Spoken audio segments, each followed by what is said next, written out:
अंधेरी रात की भूतिया हवेली। गांव के पास एक पुरानी हवेली थी जिसे सभी लोग भूतिया मानते थे। जब भी रात का समय आता तो लोग इस हवेली से दूर ही रहते थे।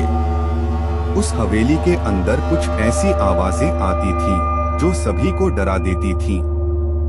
विक्रम, एक युवक, अपने दोस्त सहित इस भूतिया हवेली की सच्चाई जानने के लिए तैयार था।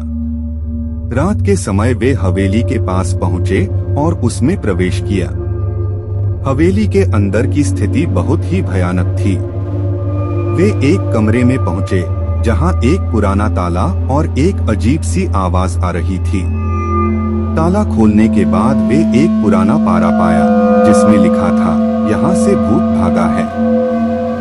विक्रम और उसके दोस्त को यह समझ नहीं आया कि यह सब क्या है। उन्होंने और भी कई कमरों में जांच की और हर कमरे में वे भूतिया आवाजें सुने जा रही थीं। एक कमरे में एक बड़ा सांप बंद था जिसने उनको डर से डराया। अगले कमरे में वे एक बड़ी औरत की मूर्ति देखी जो उनकी तरफ देख रही थी। तब एक कमरे में वे एक छोटी सी बच्ची की आवाज सुने, कौन हो वह, जबकि वहाँ कोई बच्ची नहीं थी। विक्रम और उसके दोस्त भागकर हवेली से बाहर निकल आए और वहां अपने अनुभवों की खबर गांव के लोगों को सुनाई। लोग उनके अनुभव को सुनकर हैरान हो गए और भूतिया हवेली की असलियत को जानने के लिए वहां गए।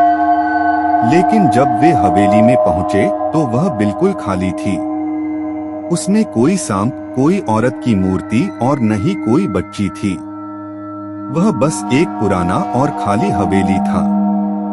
गांव के लोग अब भी इस हवेली को भूतिया मानते हैं और विक्रम और उसके दोस्त का वह अनुभव उनकी जिंदगी की सबसे डरावनी याद बन गया। यह कहानी सिर्फ एक कल्पना है और किसी वास्तविक घटना से संबंधित नहीं है। यह बस भूतिया कहानियों की दुनिया में आपको ले जाने की कोशिश है।